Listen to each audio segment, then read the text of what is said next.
Assalamualaikum warahmatullahi wabarakatuh.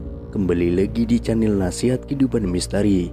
Pada video kali ini saya akan membahas tentang Candi Borobudur bukan candi biasa, tapi bunga raksasa.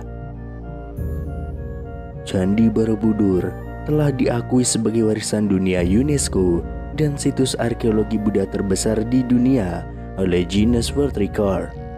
Namun terlepas dari semua pengakuan ini, candi ini masih menyimpan sejumlah misteri yang belum bisa terpecahkan.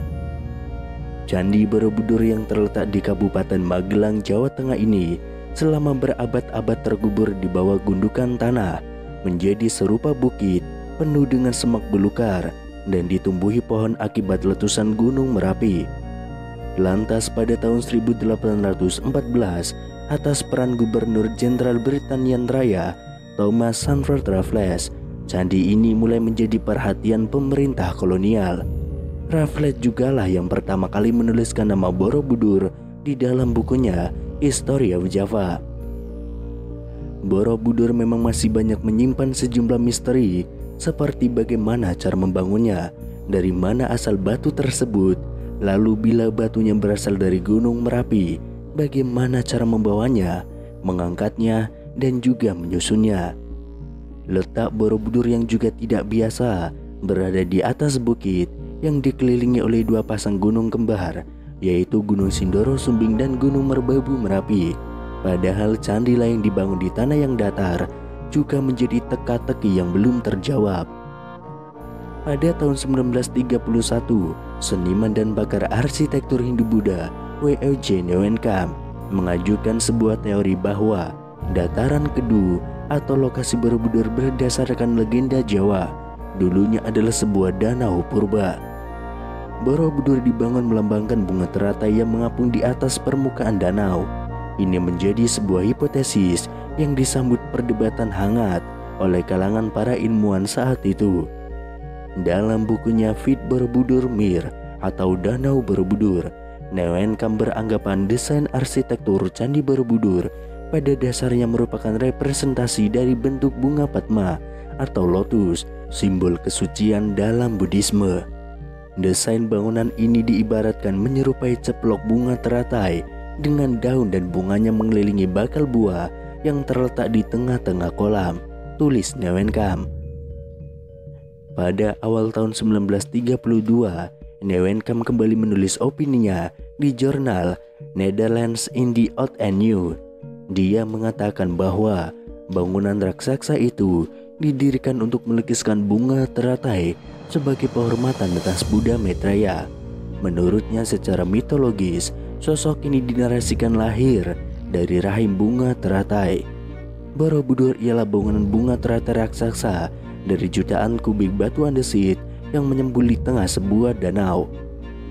Pada tahun 1937, dirinya kembali melakukan penelitian lanjutan dengan mempelajari topografi daerah di sekitar Candi Borobudur. Hasil penelitian ini pernah dimuat di harian Algemeen Handelsblad pada 2 Mei tahun 1937, lengkap dengan gambar peta dan juga daunnya.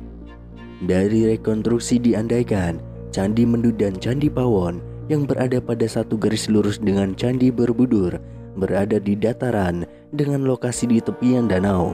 Dari Candi Pawon lah, kata Newenkam, dapat diperoleh panorama Borobudur yang paling bagus.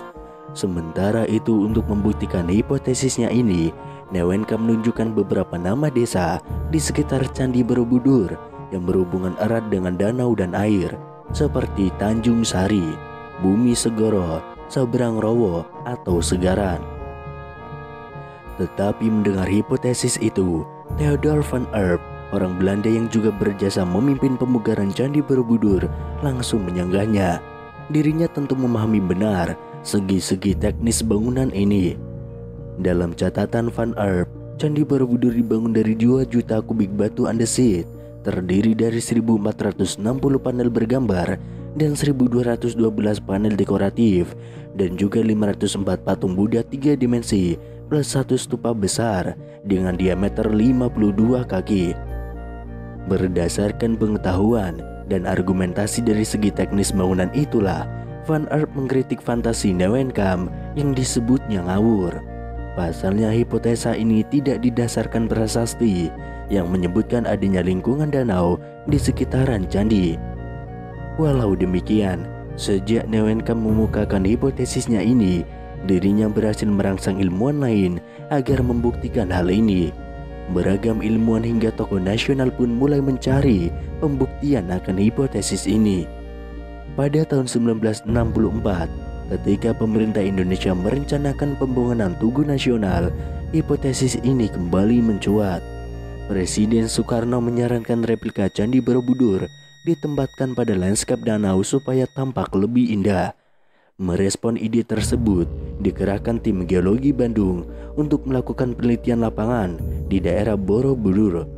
Hasilnya ditemukan adanya sisa-sisa endapan lapisan tanah yang memberi kesan bahwa sebagian wilayah itu dulunya pernah digenangi air. Namun keraguan kembali muncul setelah peneliti berkebangsaan India, yakni Tani Kaimoni, melakukan riset di kawasan Borobudur pada tahun 1983. Disebutkan bahwa dalam penelitian dengan pendekatan palinologi tersebut ternyata gagal menemukan serbuk sari tanaman air.